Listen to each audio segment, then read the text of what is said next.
Today I have a mixed media collage paper tutorial for you. It's wrapped in an exercise that will encourage you to expand your day-to-day creativity, and it's just plain cool. So many of us get stuck in artistic ruts because we do the same things or use the same supplies every single time. I'll show you how changing just one element will cause you to create and look at your art completely differently. Let me show you how I do it. I'm Jackie Bernardi, and welcome to my studio.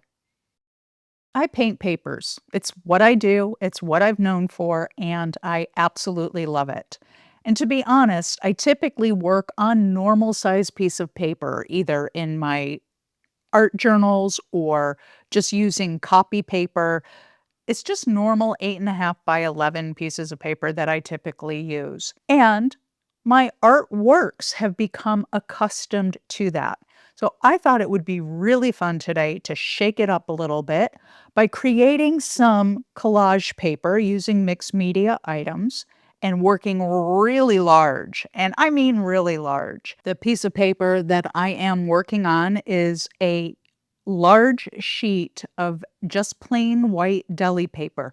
This is not coated, it's thin paper. It's just, you can get it at any restaurant supply store. I'm sure you can get this on Amazon. I will link to it in the description along with all the supplies. And all I'm doing here is laying down the very first layer of paint on top of some graphite stick marks that I made using my giant graphite stick. Uh, that's just a way to activate the surface of the paper. And all I mean by that is just get something down on the paper to get myself started. As usual, I don't really necessarily expect that line work to show up in the final piece as I'm working through it, but it is a way to get me started and stop myself from hesitating or overthinking where to start. So on top of it, I laid down some titanium white fluid acrylic and Nicolazo yellow, as well as Arctic, which is a color from the Lucas acrylic paint line. And I'm just rolling it out with a brayer. I enjoy doing that, rolling it out with a brayer. It moves the paint around in an interesting way.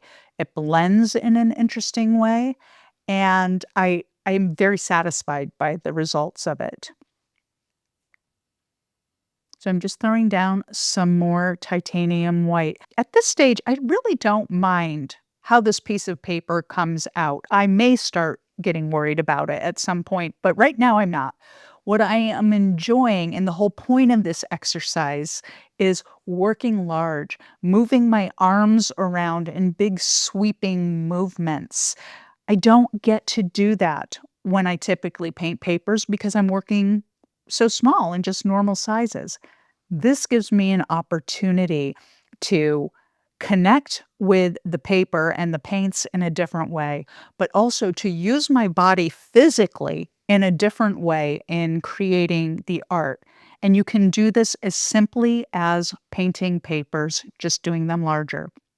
Now, the table I'm working on is massive. It's 36.5 inches wide by 72 inches long. It is a beast of a table.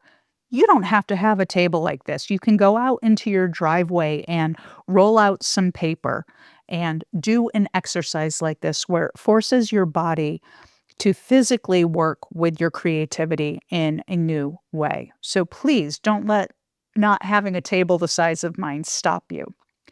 You can also use any type of paper for this. I mean, although I do hope to be using this as collage paper at some point, the exercise itself is valuable enough where if I can't stand the results, I won't feel bad at all about shredding it and using it as packing materials. So in this time that I've been talking, what I have put down on the paper is some Dick Blick Pyrrole Red fluid acrylic, which is quickly becoming a favorite, as well as some gold interference paint from Golden.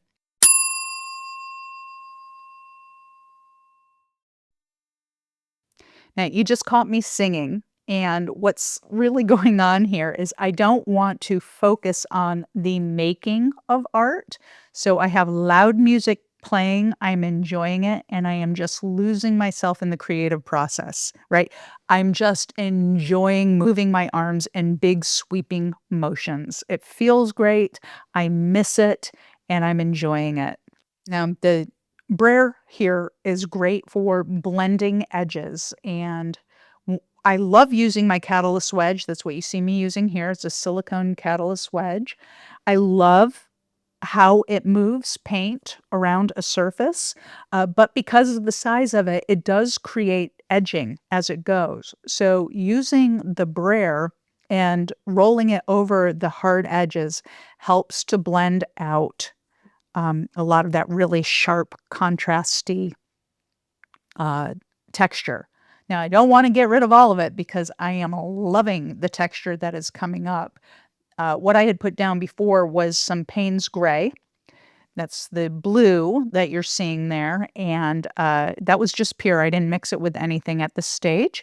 And I'm just going over it with some of that iridescent gold, and you can start to see now how iridescence work and pearlescence work to give lift to the paint color, the optical illusion of lift to the paint color, and it actually changes the color specifically of darker paints below it. I love it. I think it's an awesome creative hack. And I just used the continuous spray bottle with some water in it, and I sprayed it over this pyrrole red to sort of create a glaze, an on-paper glaze, and just to move it around. And you can see when you look closely at the red where I pulled it really thin around the top left of the screen, it just created this gorgeous reddish tint glaze over the paints below it and created a whole brand new thing. Amazing.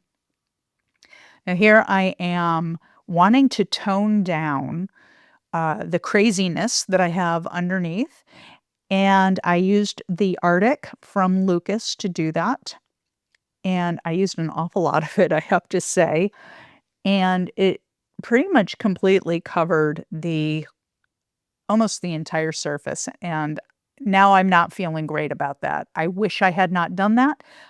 Not going to beat myself up on it, over it. I am going to step away from the table overnight, and what you're seeing now is the next day I've come back, everything's dry, and I've made the decision to continue on and see if I can make something out of this, even though this is what I would consider the messy middle, and I don't love what I did with that Arctic.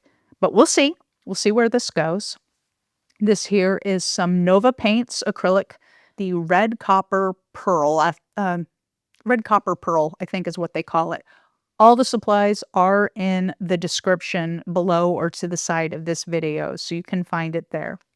This copper is gorgeous, and when I roll it out with this skinny brayer, I don't know what size the skinny brayer is. It's either 3/4 inch or 1 inch, but the brayers come in a packet of 3, and it's a 1/4 inch, a 1/2 inch, and I think a 1 inch or 3/4 inch, whatever. I love using them. Sometimes they're exactly the tool you need, and so I like it. I used it to blend out some of that copper in places, and already I'm liking this much better than when I walked in the studio just a few minutes ago. Now here I'm taking some Payne's Gray and some Mars Black and mixing it together to create a version of a glaze. I mean, I just thinned it out with some water, nothing remarkable there. And I'm putting it on with my silicone paint shaper. I kind of wish I had a much larger one for the size of the project I'm working on, but I am super happy with what's happening.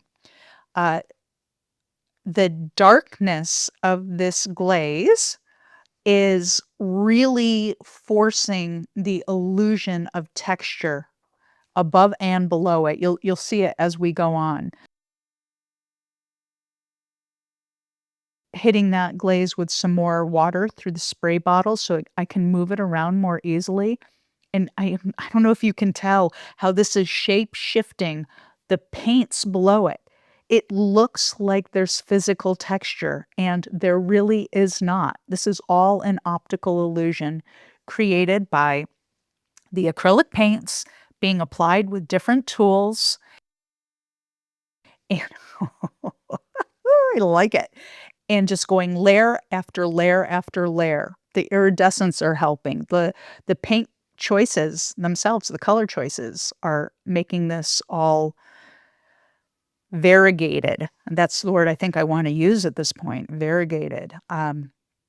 And truthfully, on camera, you can't see it exactly the way that I can see it because the flatness of the imagery, the iridescence is very hard to capture on camera. I would have to move the paper around. I can't really do that right this minute. But I just keep going in with the catalyst wedge and moving this Payne's gray and black mixture around because it is bringing out the, I'm just gonna say it, glorious texture below it.